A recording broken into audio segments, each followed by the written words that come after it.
Namaskar and welcome to today's episode of Manovag. We have a few interesting questions that we're going to ask Guruji Naushir. Pranam Guruji. Guruji, we have a very interesting question that many people, think about. Guruji, how and why do we have dreams? Are they of any significance? Okay. Yeah, I know dreams is something very intriguing because everyone dreams, even when people claim they don't, they do.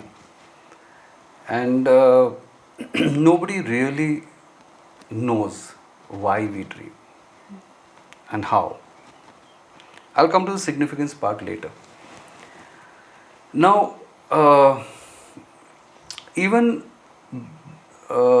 medical science and psychologists or behavioral psychiatrists, they have not figured out why people dream.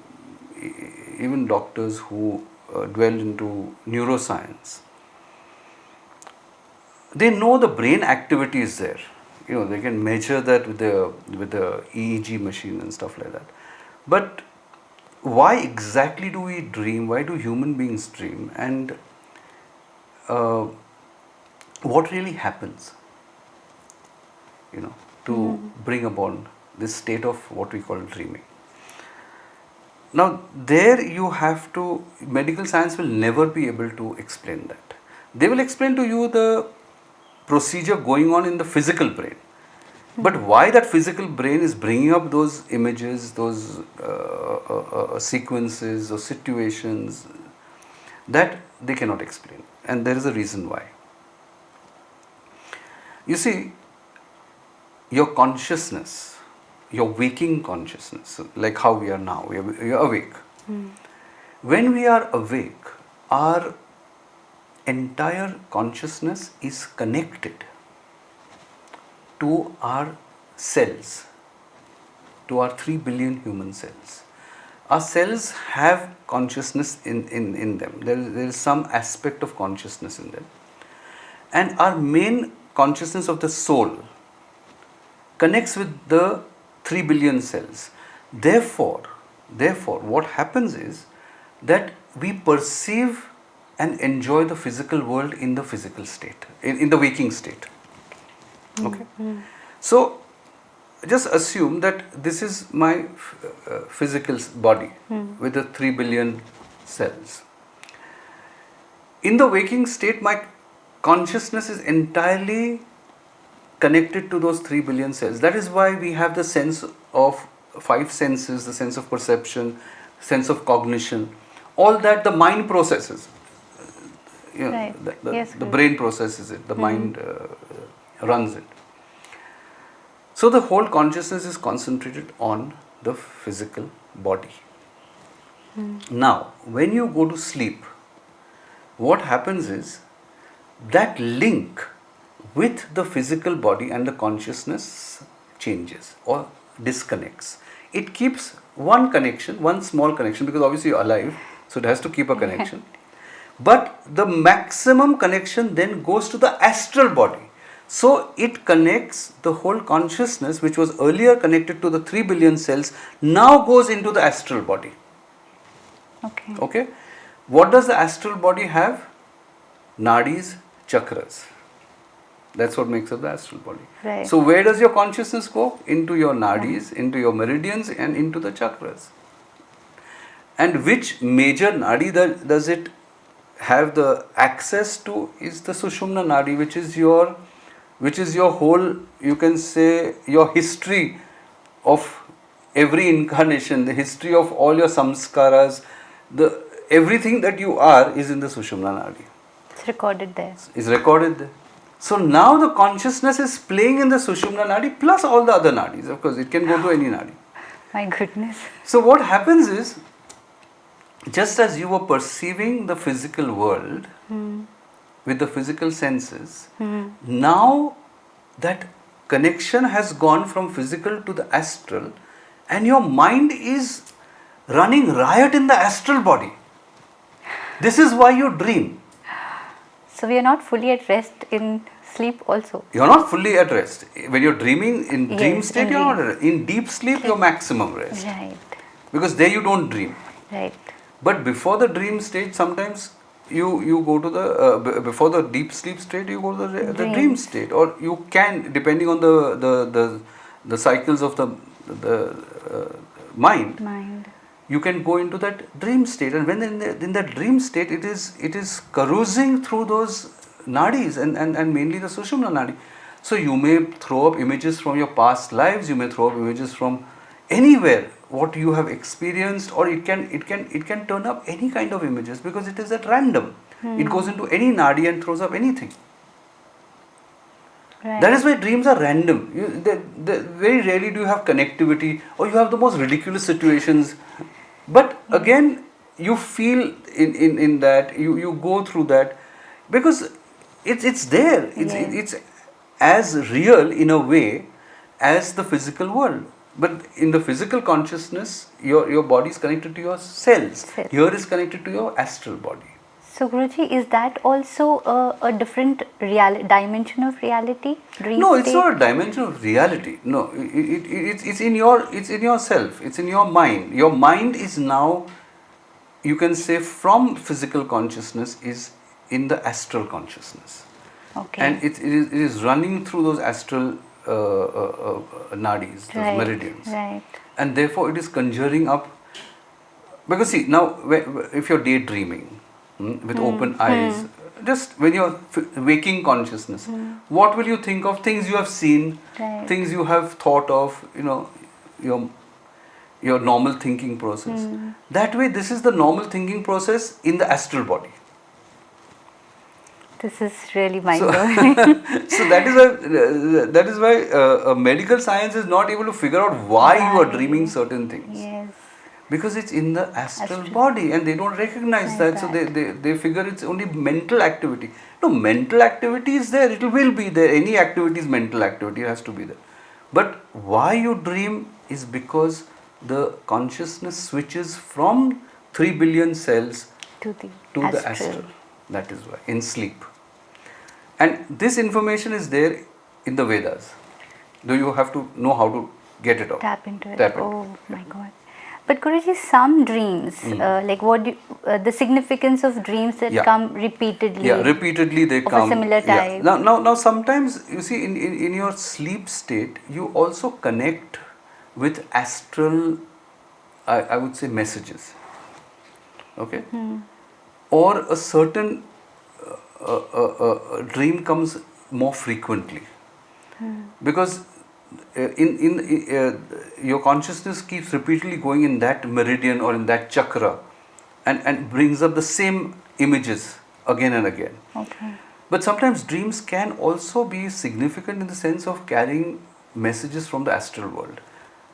Because since your consciousness is connected to your astral body primarily, instead of the physical, it can receive certain messages from the astral world.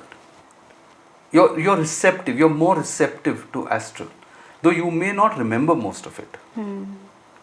Because once the consciousness goes back to the physical, that memory kind of fades off. Because it's temporary RAM, it's just read-only memory. It comes, it goes away. Like your daydreaming, it comes and it goes away. The moment that thought goes, it's like that. And the principle is the same. Okay, but Guruji, those kind of messages, dreams, they are very vivid. Sometimes they are vivid, sometimes they are not. Sometimes you remember them, sometimes you don't remember them. If you remember them, and if they are relevant, then you're lucky to get that message. But half the time we don't remember them, because by the time we get up, we've already gone through a lot of other stages of sleep. So we tend to forget them. If you wake up immediately after a dream, you're more likely to remember it. And provided you write it down or something of that sort. But certain dreams are very vivid and you remember them. Yeah. And Guruji, they say that certain dreams that you get in the morning hours, are those... Sometimes they're significant because, in the morning hours you can go into a very intense stage of dreaming. And the astral body is, before waking up, it's very sharp. So, it's at its sharpest. So, kind of, you could get significant messages or dreams at that point of time. You know, because normally in the middle of the night is when you have your deep sleep, in which you don't dream. Right. So towards the waking stage, when you know your normal waking routine, I would say, you could have very vivid dreams. Guruji, thank you so much. I think this explains a lot of Mystery behind yes, mystery dreaming. behind it. Like science is yet to catch up Is to yet to that catch up on reality. this too. aspect of yeah, it, this yes. aspect of it. Yes, Thank true. you so much, Guruji. Guruji, we have one more question. Like small children, we submit to our desires all the time. Right. Then, Guruji, how does one exercise restraint and stop chasing material wants one after another? Yeah, I know. I mean, desires are bound to rise mainly because of two things. One is our five senses. They're very powerful and they give us enough fuel for our desires to rise. And the other is our stage of evolution. So, depending on this stage of evolution is what will determine the purity of your mind.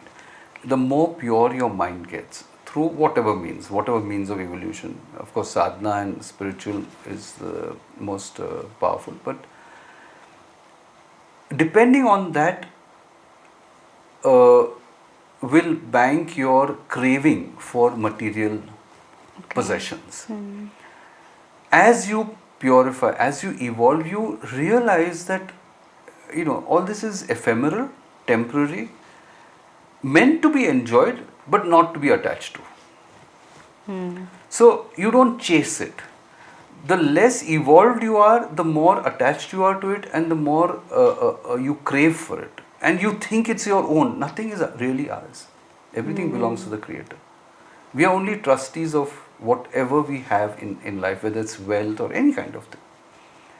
And the moment we die, it's somebody else's. It was somebody else's. It's just with us now, and it will belong to somebody else. It's like that. But these kind of realizations seep into your soul only when you evolve. You may hear it 100 times, but you don't really practice it.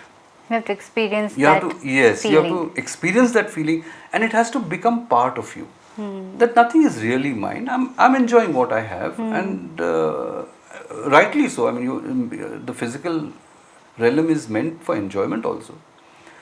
But to chase it and to keep desiring more and more, significantly more than what a person requires to exist comfortably and peacefully, that shows that your evolutionary level is still not that purified. I mean, you need to raise your level of thinking.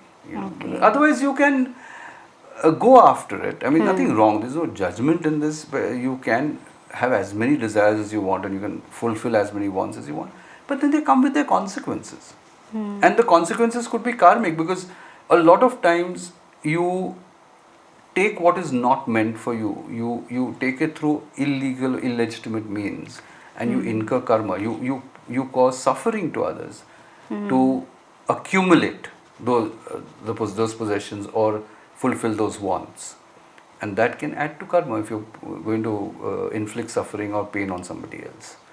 So having desires is fine, but to not have some kind of level of satisfaction to them, or not to understand that this is ephemeral and only meant for your enjoyment at that moment, that requires to be evolved through.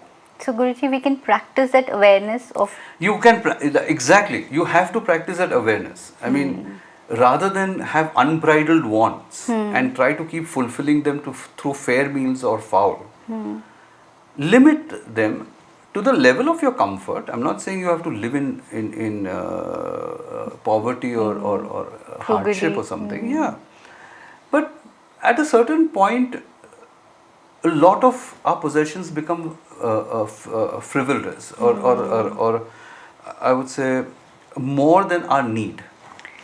So maybe the question whether it's a want or a need. Yeah, whether you want to feed your greed or you want to fulfill your need. It's like that. Okay.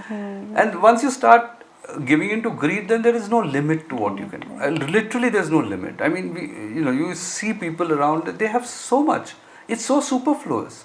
I mean, you have 10 houses and you have 10 cars, and how do you use those things? I mean, it's there, it's just lying there. Maybe it's part of your status, maybe it's part of showing off your wealth, but end of the day, your one body, how much can one body use? You know? Yes. It's like that. Thank you, Guruji. I think this awareness or It's understanding very necessary is on the necessary. spiritual path. Yes. Thank you so much, Guruji. Welcome. Thank you for watching this episode. We'll see you very soon in the next episode.